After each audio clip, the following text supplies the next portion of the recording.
കഥ തുടങ്ങുന്നത് 1997 ജിൻസിയോക്ക് എന്ന 21 വയസ്സുകാരൻ തന്റെ അച്ഛനും അമ്മയ്ക്കും ജ്യേഷ്ഠൻ യൂസിയോക്കിനും ഒപ്പം ഒരു പുതിയ വീട്ടിലേക്ക് താമസം മാറുകയാണ്. ജിൻസിയോക്കിന് തന്റെ ജ്യേഷ്ഠൻ എന്നാൽ ജീവനാണ്. പഠനത്തിലും സ്പോർട്സിലും മിടുക്കനായ എല്ലാവരും മാതൃകയാക്കുന്ന ഒരു വ്യക്തിയാണ് യൂസിയോ. എന്നാൽ ജിൻസിയോക്കിന് ചെറിയൊരു മാനസിക പ്രശ്നമുണ്ട്. അതിനവൻ സ്ഥിരമായി മരുന്ന് കഴിക്കുന്നുണ്ട്. ആ വീടിന്റെ പടിവാതിക്കൽ എത്തുമ്പോൾ തന്നെ ജിൻസിയോക്കിന് എന്തോ ഒരു അസ്വാഭാവികത അനുഭവപ്പെടുന്നു. താൻ ഈ വീട് മുമ്പ് എവിടെയോ കണ്ടിട്ടുള്ളത് പോലെ അവന് തോന്നുന്നു. വീടിന്റെ മുകളിലെത്ത നിലയിൽ ഒരു മുറിയുണ്ട്. ആ മുറി മാത്രം തുറക്കരുതെന്ന് അച്ഛൻ എല്ലാവരോടും കർശന നിർദ്ദേശം നൽകുന്നു. പഴയ ഉടമസ്ഥന്റെ സാധനങ്ങൾ അവിടെ ഇരിക്കുന്നത് കൊണ്ട് അദ്ദേഹം അത് തിരികെ കൊണ്ടുപോകുന്നത് വരെ ആരും അങ്ങോട്ട് പോകരുത് എന്നാണ് അച്ഛൻ പറയുന്നത്. എന്നാൽ രാത്രിയാകുമ്പോൾ ആ മുറിക്കുള്ളിൽ നിന്ന് വിചിത്രമായ ചില ശബ്ദങ്ങൾ ജിൻസിയോക്കിന് കേൾക്കാൻ തുടങ്ങും. ആരോ അവിടെ നിന്ന് കരയുന്നത് പോലെയോ അല്ലെങ്കിൽ എന്തോ വലിച്ചഴക്കുന്നത് പോലെയോ അവന് തോന്നുന്നു. അവൻ അച്ഛനോട് ഇത് പറയുമ്പോൾ അതൊക്കെ നിന്റെ തോന്നലാണ്, മരുന്ന് കൃത്യമായി കഴിക്കുക എന്നാണ് മറുപടി ലഭിക്കുന്നത്. ഒരു രാത്രിയിൽ നല്ല മഴ പെയ്യുന്ന സമയത്ത് ജിൻസിയോക്കും ജ്യേഷ്ഠൻ യൂസിയോക്കും വീടിന് പുറത്ത് നടക്കാനിറങ്ങും. പെട്ടെന്ന് ഒരു വാൻ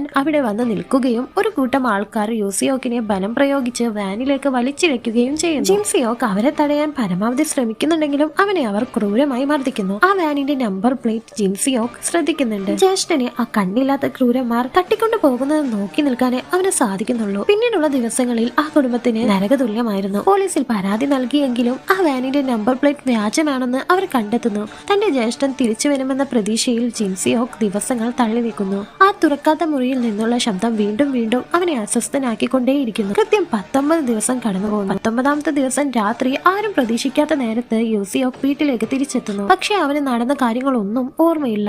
എല്ലാവരും സന്തോഷിക്കുമ്പോഴും ജിൻസിയോക്കിന് ഒരു കാര്യം മനസ്സിലാകുന്നു. തിരിച്ചു വന്നത് തന്റെ പഴയ ജ്യേഷ്ഠനല്ല. അയാളുടെ പെരുമാറ്റത്തിലും സംസാരത്തിലും എന്തൊക്കെയോ മാറ്റങ്ങൾ. അയാൾ ശരിക്കും തന്റെ ജ്യേഷ്ഠൻ തന്നെയാണോ അതോ മറ്റാരെങ്കിലും ആണോ? തിരിച്ചു വരുന്ന ജ്യേഷ്ഠൻ രാത്രിയിൽ രഹസ്യമായി എങ്ങോട്ടാണ് പോകുന്നത്? ജിൻസിയോക്ക് കാണാൻ പോകുന്ന ഞെട്ടിക്കുന്ന സത്യങ്ങൾ എന്താണ്? ഇതിന്റെ 2ാം ഭാഗത്തിനായി ഉടൻ തന്നെ സബ്സ്ക്രൈബ് ചെയ്ത് ഫുൾ പാർട്ട് കാണാൻ താഴെയുള്ള പ്ലേ ബട്ടൺ ഒന്ന് ക്ലിക്ക് ചെയ്താൽ മതി.